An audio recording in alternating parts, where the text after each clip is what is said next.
अस्सलाम वालेकुम रीडर्स, कैसे हैं आप सब। मैं उम्मीद करती हूँ कि आप सब खैरियत से होंगे। चलें बिखरे कुछ इस तरह के नावल को पढ़ते हैं। किस नंबर 4 जो से आज हम पढ़ेंगे इसको।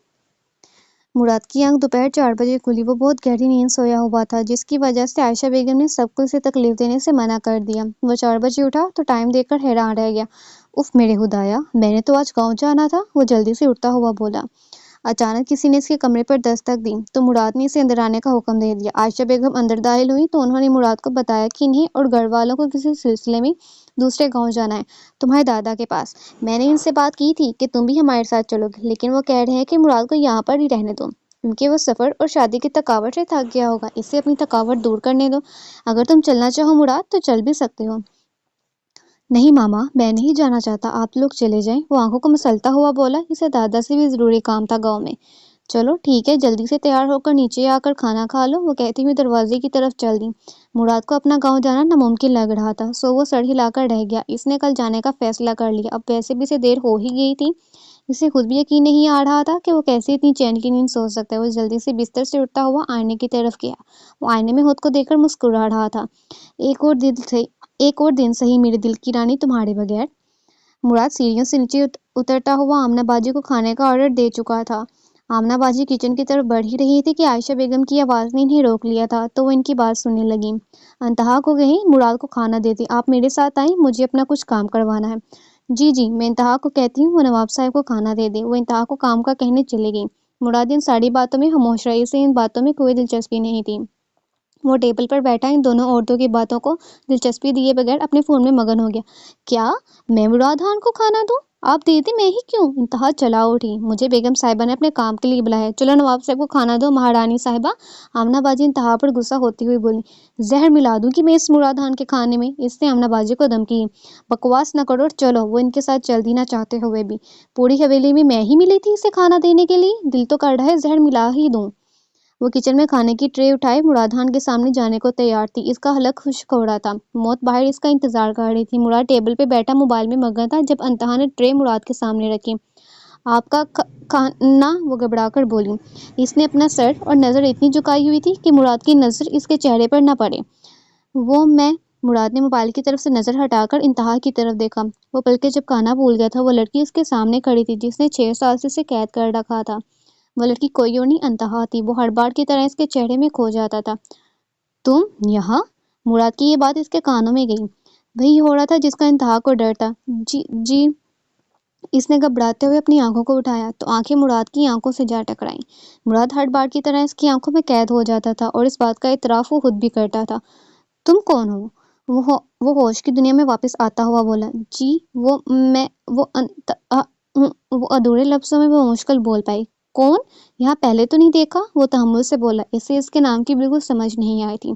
इसकी नज़र इसके गालों पे पड़ी जहाँ आंसू बहने शुरू हो चुके, तेज रफ्तार आंसू। जी वो या काम करती हूँ, मुश्किल से एक और जवाब दिया। मुराद की धड़कन रुक गई थी। काम? मुलाजमा? वो शौकी हालत में इसे देखता हुआ बोला। जी जी। नजरें अभी भी झुकाई हुई थी। इतने सलीके से बात तो इंतहा ने कभी किसी से नहीं की थी जितनी इस वक्त मुराद से कर रही थी। आमना बाजी देख लेती तो अश अश कर उठती। इसलिए इसके लिए इंतहा से नजरें उठाना मुश्किल था। वो इंतहा के लिए इसे नजरें मिलाना मुश्किल था। पानी, इससे इस वक्त इसे पानी की शदीद तलब महसूस होती। सब्र का घूंट पीना भी बहुत मुश्किल काम है। इंतहा ने पानी का गिलास मुराद की तरफ किया। आंसू अभी भी बह रहे थे। मुराद ने पानी न पकड़ा, वो तो सिर्फ इस चेहरे को देख रहा था। अचानक इसे पानी का ख्याल आया तो इसने अपना हाथ पानी के लिए आगे बढ़ाया कि इंतहा के हाथों को छूकर गुजरा। इंतहा ने फौरन अपना हाथ गिलास से दूर कर लिया। इस सारी कार्रवाई में मुराद को सिर्फ एक बात पसंद नहीं आई थी और वो ये थी कि वो इस घर में काम करती थी एक नौकरानी की हैसियत से। मुराद सर झुकाए खाने को देख रहा था और इंतहा जाने का हुक्म सुनने के लिए खड़ी थी। अब इंतहा की सिसकियां सुनाई देने लगी। मुराद ने एक नजर इसे देखा। इसे खुद से गिन महसूस होने लगी। वो लड़की जो इस घर में महारानी बननी चाहिए थी वो एक नौकरानी बनी हुई थी। क्या हुआ है अब तुम्हें? वो परेशान होता हुआ बोला। कुछ नहीं, मैं आऊं? वो सिसकियों के साथ बोली। ये खाना लेके जाओ, मूड नहीं मेरा। तुम्हारा आंसू ने सारा मूड खराब कर दिया है मेरा। वो कुर्सी से खड़ा होता हुआ बोला। कि वो 2 कदम मुराद से दूर हुई कि मुराद का दिमाग और घूम गया। डर क्यों लग रहा है मुझसे? मुराद इसकी तरफ कदम और बढ़ाता हुआ बोला। मैं निकलूंगी, आई एम सॉरी, मुझे माफ कर दें, वो रोते बोली। क्या? वो इस पर एक नज़र डालता हुआ बोला, अपने कमरे से बाहर नहीं निकलूंगी, रात को कभी बाग में नहीं आऊंगी। ये पहला जुमला था जो इसने अटके बगैर बोला था।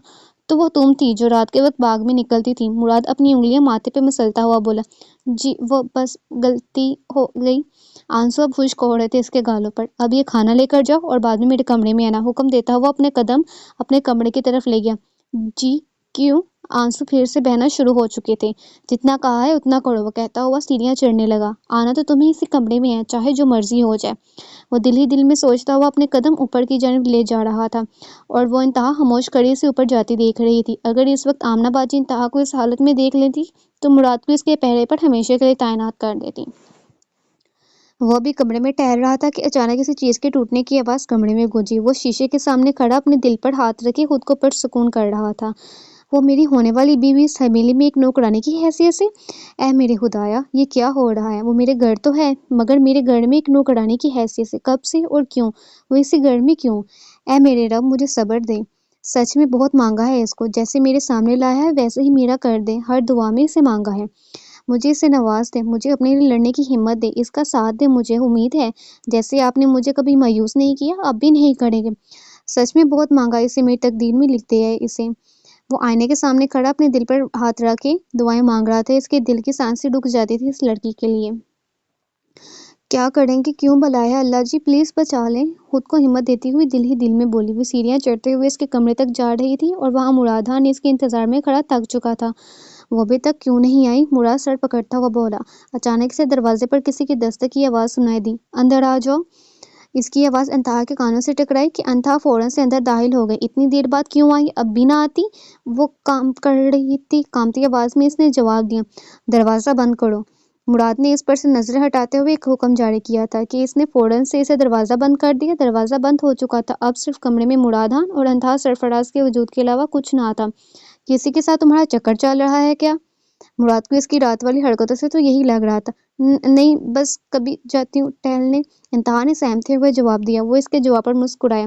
अच्छा ये बताओ, कब से काम कर रही हो यहाँ? ये सवाल मुराद के लिए करना मुश्किल था, मगर इसे सब कुछ जानना था जो इसके जाने के बाद इसके साथ हुआ था। 6 साल हो गए। क्या? 6 साल? वो हैरान होता हुआ बोला। जी जी, वो इसकी तरफ देखते हुए बोली। कुछ नहीं, मुराद इसकी तरफ देखता हुआ बोला। इंतहा ने सर नीचे झुका लिया। वो घबराई हुई थी। मुराद ने एक नज़र से सर तक पैर देखा। वो स्याह लिबास में मुलव्वस थी जो इसके जिस्म की हड्डियों को साफ बाजिया कर रहा था। मुराद की नज़र इसकी गर्दन पर पड़ी जहाँ पर 2 तिल था, बड़े बड़े। फिर इसके चेहरे को गौर से देखा। आंखें झुकी हुई थी, नाक पतला था जिस पर सफेद मोती अलग नजर आ रहा था। रंगत इसकी गंदमी थी। दुपट्टे में बाल गए थे मगर हल्के से नजर आ रहे थे। ब्राउन कलर था बालों का, कुदरती ब्राउन, जैसे मुराद ने 6 साल पहले देखे थे, बिल्कुल वैसे ही थे। अब मुराद की नजर उसके हाथ पे पड़ी जहाँ पर एक निशान था जिसे इसने 6 साल पहले भी देखा था। ये निशान जो हाथ पर है कैसे लगा? वो हाथ की तरफ इशारा करते हुए बोला। वो बचपन से है। वो हाथ का निशान छुपाते हुए बोली। मैंने ये नहीं पूछा कि कब से है, मैंने ये पूछा कि कैसे लगा। मुराद इस पर आंखें गाड़ता हुआ बोला।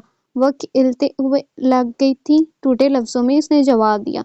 निशान देखकर लगता नहीं खिलते गिर गई थी। झूठ बोल रही हो? वो भी मुरादान था, जानता था कि वो सच नहीं बोल रही। वो भी चेहरा और आंखें पढ़ सकता था। नहीं। मुराद के कदम इंतहा की तरफ बढ़े तो इंतहा ने डरकर अपनी बात अधूरी छोड़ दी। वो अब इसके सामने खड़ा था। हाथ दिखाओ। जी जी, वो आंखें उठाती हुई बोली। हाथ दिखाओ वरना। मुराद के अल्फाज मुकम्मल होने से पहले वो हाथ मुराद के सामने कर चुकी थी। वो अब इस निशान को देख रहा था जो उभड़ा हुआ था, जैसे किसी ने बेदर्दी से हाथ को काटना चाहा हो। इसने खुद को कैसे संभाला हुआ था ये सिर्फ वही जानता था। पहले इसका नौकरानी निकलना और फिर ये जहां। अंतहा की हिचकियों की आवाज बुलंद होने लगी। मुराद इसके चेहरे को छूना चाहता था मगर वो लड़की उसके हिसार से तंग आ चुकी थी। वो इससे दूर हो गया। कुछ लोग हमारी जिंदगी में सितारों की तरह होते हैं जो सिर्फ दूर से चमकते हैं मगर हमारे हाथ नहीं आते। ये गिलास टूट गया, इसे उठा दो। मुराद इसे देखता हुआ बोला। वो आगे बढ़ती जल्दी जल्दी से कांच उठाने लगी। ऐसे ही मेरे दिल के टुकड़े भी उठा लो। मैं टूट गया हूँ तुमको देखकर। इस हालत में तुम्हें देख नहीं सकता मैं। वो इस लड़की को कांच उठाता देख रहा था। उफ मेरे खुदाया, वो ऊंची आवाज में बोलता हुआ सोफे पर जा बैठा। अंतहा के कानों में ये अल्फाज गूंजे तो इसने इस चेहरे को पीछे मुड़कर देखा जो सिर्फ इसे ही देख रहा था और न जाने किस सोच में गुम था। वो शख्स इसे इस शख्स जैसा लगा जिससे इसने सबसे ज्यादा नफरत की थी। इसने जल्दी से कांच को समेटना शुरू कर दिया। इसे जल्दी से इस कमरे से बाहर जाना था, इसकी नजरों से दूर जाना था। मैं जाऊं? کان سمیٹنے کے بعد وہ ہلکا سا بولی، آج رات کو بھی باغ میں آؤ گی کیا؟ وہ ہلکا سا مسکراتا ہوا بولا، جی؟ وہ گھبراتی ہوئی بولی، میں جاؤں؟ وہ اپنا سوال پھر دہرا گئی۔ جاؤ، کل پھر آنا، وقت بتاؤں گا، مراد حکم دیتا ہوا بولا۔ وہ کمرے کا دروازہ کھولتے ہوئے جلدی سے بھاگی۔ کب تک بھاگوگی؟ آنا تو میرے پاس ہی ہے۔ کیا ہوا ہے انتہا؟ آمنہ باجی انتہا کو سیڑھیوں میں ملی۔ وہ کچھ نہیں، وہ میرے کمرے میں گلاس ٹوٹ گیا تھا، اس لیے کمرے میں بلایا تھا۔ پیچھے سے ایک مردانہ آواز سنائی دی۔ وہ مراد دوبارہ سے انتہا سرفراز کے سامنے آ کھڑا ہوا۔ تو اس میں گھبرانے والی کیا بات ہے؟ آمنہ باجی انتہا کو دیکھتے بولی۔ وہ طبیعت ٹھیک نہیں، بس اس لیے۔ اس نے یہ جملہ ایسے بولا کہ مراد حیران رہ گیا۔ کیوں؟ کیا ہوا؟ مراد آمنہ باجی سے پہلے بول اٹھا۔ انتہا نے نظر اٹھا کر مراد کو دیکھا اور پھر گھبرا گئی۔ مراد صاحب کیا بتاؤں، اس لڑکی کا بڑی کام چور ہے، کوئی کام ڈھنگ سے نہیں کرتی۔ میں تو بجا بجا کر تھک گئی، بخار نہ بھی ہو تو بہانہ بنا کر چھٹی کر لیتی ہے، پتہ نہیں کیا سوچتی رہتی ہے۔ آمنہ باجی مراد کے سامنے اس کی ساڑی بول کھول رہی تھی۔ آپ ایسا کریں، اسے میرے کاموں پر لگا دیں، ٹھیک رہے گی، پھر یہ سارے کام میرے ہی کریں۔ وہ مسکراتا انتہا کی طرف دیکھتا ہوا بولا، جی یہ بھی ٹھیک ہے، ویسے بھی آپ کے کون سے زیادہ کام ہوتے ہیں؟ آمنہ باجی سوچتے ہوئے بولی۔ نہیں، انتہا جلدی سے بولی۔ کیا نہیں؟ آج سے تم میرے کام کرو گی، بس یہ تو طے ہوا۔ اسے شرارت سے دیکھتا ہوا بولا۔ وہ اب دوبارہ اپنے کمرے کی طرف جا رہا تھا۔ نہیں آمنہ باجی، میں کوئی مراد خان کا کام نہیں کروں گی۔ وہ آمنہ باجی کی طرف دیکھتے ہوئے بولی، اچھا؟ آمنہ باجی بھی تھکاوٹ کی وجہ سے بس اتنا ہی بول پی۔ میں جا رہی ہوں اپنے کمرے۔ وہ جلدی سے بھاگتے ہوئے حویلی کے پچھلے حصے چلی گئی۔ وہ شخص رات کو کھڑکی سے باہر دیکھ رہا تھا کہ شاید وہ لڑکی آئے، مگر وہ رات کی رانی نہیں آئی۔ وہ اپنے کمرے کے بستر پر مردہ پڑی رو رہی تھی۔ میں تم سے نفرت کرتی ہوں، بے حد۔ میں جس مقام پہ آج کھڑی ہوں، صرف تم وجہ ہو اس کی۔ آئی ہیٹ یو، چلے جاؤ میری زندگی سے۔ وہ رو رہی تھی اور کوئی اس کے نصیب میں آنے کا سوچ رہا تھا۔ تم اس شخص کی تقدیر میں لکھی گئی ہو جو تمہیں سب سے زیادہ چاہتا ہے۔ تم میری ہو انتہا سرفراز، میں تمہیں کسی اور کا ہونے نہیں دوں گا، یہ مراد خان کا تم سے وعدہ ہے۔ وہ شخص پوری رات کھڑکی پر کھڑا رہا، تھک کر وہ 6 بجے بستر پر لیٹ گیا۔ وہ خوبصورت شہزادہ اپنی شہزادی کے انتظار میں سو گیا۔